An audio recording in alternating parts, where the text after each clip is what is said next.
یہ بات ہے اس پہاڑ کی جب زمین اور آسمان کا رابطہ ہوا تھا، اس وادی کی جہاں ایک کلیم آگ کی تلاش میں گیا ہوا تھا مگر اسے وہاں رب کا نور مل گیا۔ اے مکے کے سرداروں اور اے آج کے دور کے غافل انسانوں، ذرا سوچ کے جواب دو، کیا یہ کائنات، یہ زمین، یہ آسمان خود بخود بن گئے؟ کیا تم اس خالق کے ہو؟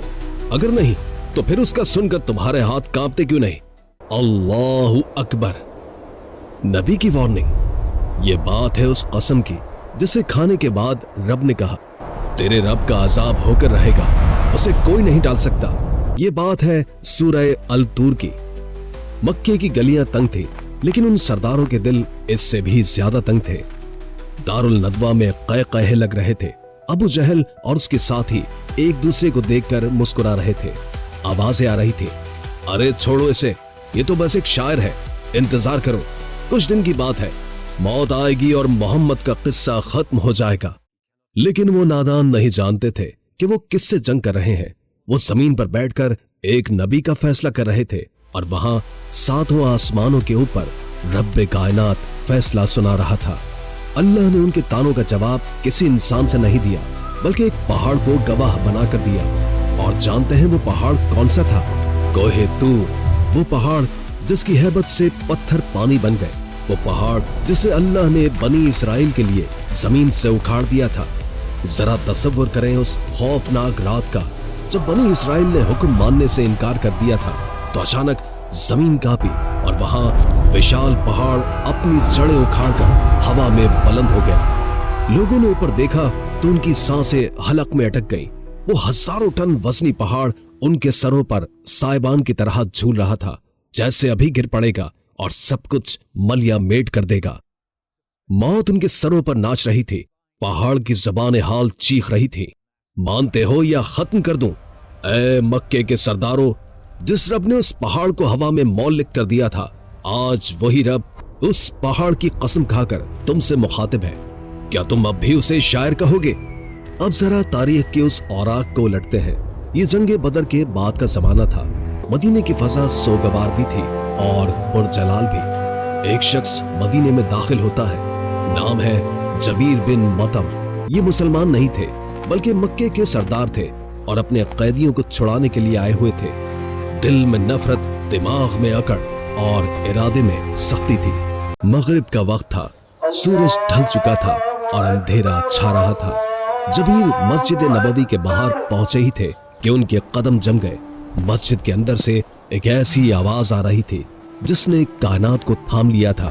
امام کائنات حضرت محمد صلی اللہ علیہ وآلہ وسلم مغرب کی نماز پڑھا رہے تھے اور ان کی زبان مبارک پر یہی سورہ الطور جاری تھی۔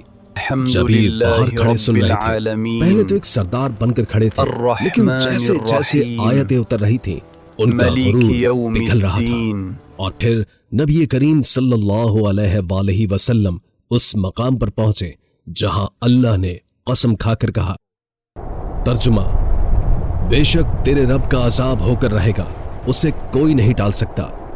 جبیر کہتے ہیں، خدا کی قسم یہ الفاظ میرے کانوں سے ٹکرائے تو مجھے لگا کہ میرا دل میرے سینے سے نکل کر اڑ جائے گا۔ مجھے لگا کہ ابھی اسی وقت مجھ پر وہ عذاب آ جائے گا جس کا وعدہ محمد صلی اللہ علیہ وآلہ وسلم کر رہے ہیں۔ ایک ہی لمحے کے اندر کفر کی ساری اکڑ ٹوٹ گئی۔ وہ سردار جو قیدیوں کا سودا کرنے آیا تھا، اس ایک آیت نے اسے خود اسلام کا گرویدہ بنا لیا۔ ذرا سوچئے، ایک دشمن اسلام جسے نہ قرآن سے محبت تھی نہ ہی نبی سے عقیدت، صرف ایک آیت سن کر اسے لگا کہ دل پھٹ جائے گا۔ ہم ہر روز سجدہ کرتے ہیں، یہی آیتیں سنتے ہیں، مگر ہمارا دل کیوں نہیں کانپتا؟ کیا ہمارے دل پتھر سے زیادہ سخت ہو گئے ہیں؟ یا ہم نے مان لیا ہے کہ یہ عذاب اور یہ وعدیں صرف پرانے لوگوں کے لیے تھیں؟ اب ذرا دل تھام لیجئے۔ ان 5 عظیم چیزوں کی قسم کھانے کے بعد، اتنی بھاری گواہیوں کے بعد، رب کائنات نے آخر کیا کہا؟ اس نے وہ فیصلہ سنا دیا جس نے زمین و آسمان کو ہلا کر رکھ دیا۔ یہ کوئی دھمکی نہیں تھی، یہ ایک اٹل حقیقت تھی۔ ترجمہ، سن لو، تیرے رب کا عذاب ہو کر رہے گا۔ اور بات یہاں ختم نہیں ہوئی، اگلی آیت نے تو بچنے کی ہر امید بھی ختم کر دی۔ ترجمہ، اسے کائنات کی کوئی طاقت ٹال نہیں سکتی، اسے کوئی روکنے والا نہیں۔